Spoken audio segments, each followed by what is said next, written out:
Oke, selamat pagi murid-murid. Oke, untuk kokem pada hari ini kamu akan mendengar video ini sekejap dan selepas itu kamu akan menjawab soalan kuis berdasarkan video penerangan catur yang serba ringkas ini. Oke, ini adalah papan catur.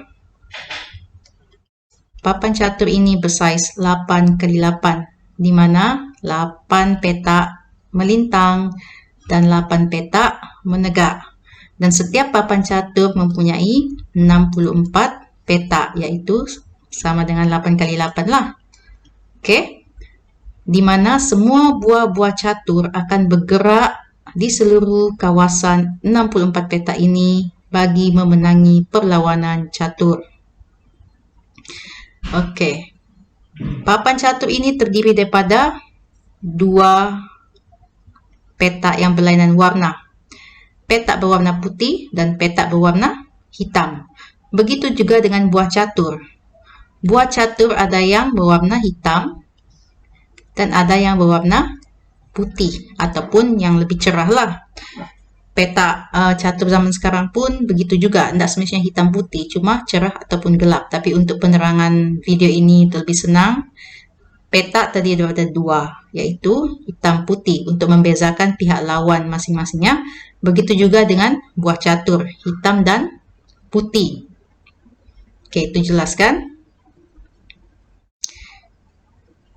Di atas peta ini kita mempunyai buah-buah catur yang disusun.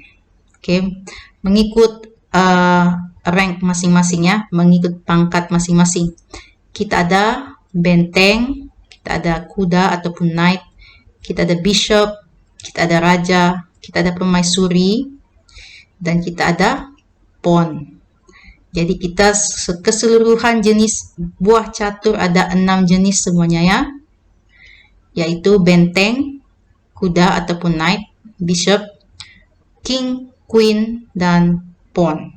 Oke, 6 jenis buah catur. Tak kira lah sama ada pihak hitam ataupun pihak putih. Dua-dua mempunyai 6 jenis buah ini dan susunannya adalah sama. Oke, untuk makluman kamu, tak tahu lah, papan ni macam lain sikit. King ya. King biasanya disusun pada petak yang bertentangan warna dengannya. Contohnya king warna hitam. Ini permaisuri kah? King yang berwarna hitam akan diletakkan, king hitam akan diletakkan di petak putih. Manakala king putih akan diletakkan di petak hitam. Paham ya? King hitam, kalau kamu membawa biji ataupun buah catur warna hitam, maka king kamu mestilah diletakkan di papan berwarna putih. Kalau kamu membawa king putih, kamu kena letakkannya di papan berwarna hitam. Dan pemain yang bermain dengan buah putih akan bergerak dahulu. Ingat tu ya? Bagi yang tak tahu, kalau buah catur kamu putih, kamu dapat putih, kamu kena jadi orang peserta yang bergerak dahulu. Poin permainan catur ni adalah untuk menyelamatkan raja. Dan untuk makluman kamu, raja tidak boleh ditangkap ya di dalam catur. Sebab kalau kamu tangkap raja, maksudnya checkmate pas sudah tu. Tamat permainan. Boleh tangkap benteng, boleh tangkap kuda, bishop, dan lain-lain semua boleh tangkap. Kecuali raja tidak boleh ditangkap. Sebab itu maksudnya kalah. Dia tidak akan pernah. Dia cuma boleh di checkmate. Mati jatuh di situ ya. Balik kepada papan. Garisan yang menegak pada papan catur, kita nak panggil garisan menegak. Itu bahasa Melayu. Ini dalam catur, kalau garisan menegak dipanggil sebagai file. Ini garisan yang menegak ya. Kalau garisan yang melintang, kita panggil rank. Ini garisan melintang. Ingat ya, garisan menegak dalam catur dipanggil file.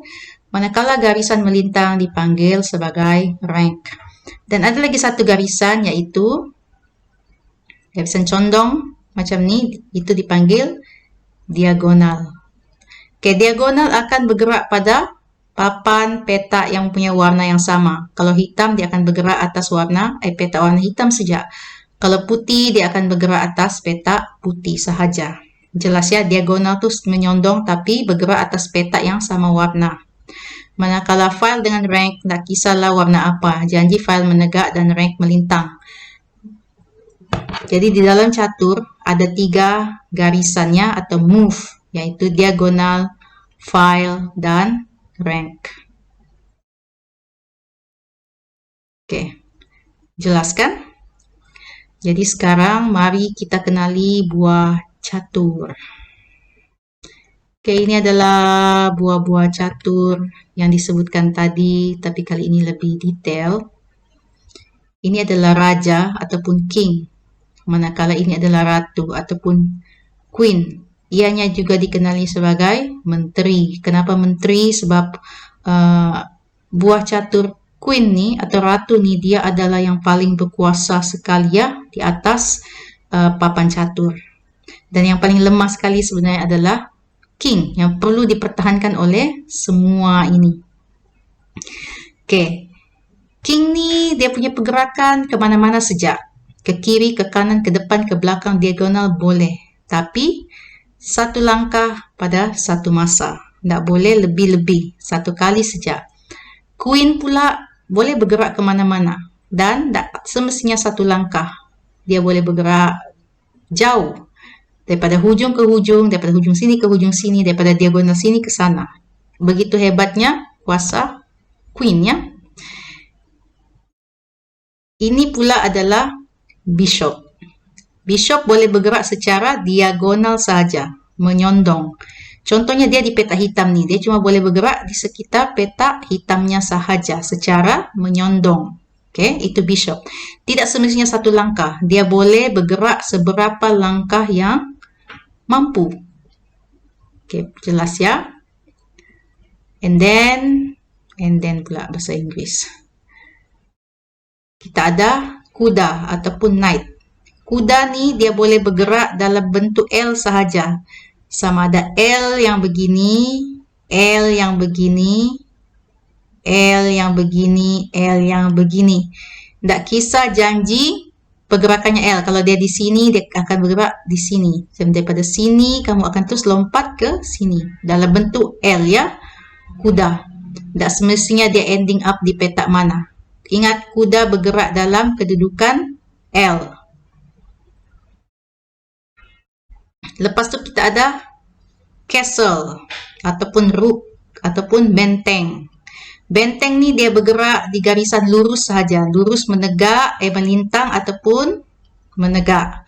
Tidak semestinya satu petak. Dia boleh bergerak dari hujung ke hujung, suka hatinya. Janji pergerakannya mestilah melintang atau menegak sahaja dalam garis lurus. Dia tidak boleh bergerak diagonal.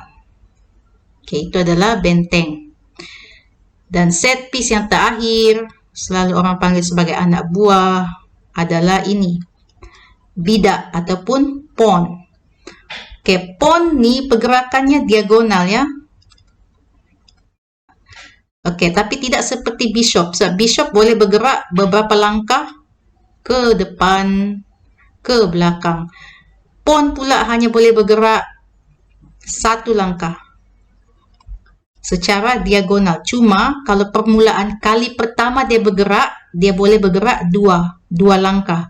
Tapi itu saja, kali pertama tu. Kalau kali pertama tu dia bergerak satu, kali yang kedua tak boleh dia bilang, oh yang pertama tadi satu, jadi yang kali kedua ni dua. Tak ada begitu. Cuma dibagi peluang pada pergerakan kali pertama saja untuk bergerak dua. Selepas itu, satu langkah, satu langkah. Satu, diagonal. Dan pawn tidak boleh berundur. Dia mesti bergerak ke hadapan saja. Tidak ada undur-undur, gostan-gostan. Yang lain semuanya boleh bergerak depan, belakangnya, boleh undur. Kecuali pawn. Dan yang lain juga, kecuali inilah. Ada persamaan sebab diorang boleh bergerak satu langkah saja. Persamaan pawn dengan raja ialah Dorang boleh bergerak satu langkah, tapi raja boleh bergerak satu langkah ke belakang. Pawn tak boleh. Pawn cuma satu langkah ke hadapan sahaja. Jadi pawn pergerakannya hanya satu langkah dan dia diagonal sahaja, tidak boleh gostan-gostan. Oke, itu adalah buah catur. Oke, kamu nampaklah dia punya beberapa bentuk ya, macam ni. Ada buah catur warna putih dan buah catur warna hitam. Oke, jadi itu saja. Selepas ini kamu akan menjawab kuis. Pastikan daripada 10 soalan, kamu mendapat 8 betul. Sekiranya kurang daripada 8 betul, sila ulang semula. Dan screenshot dan dihantar ke grup. Sekian dan terima kasih.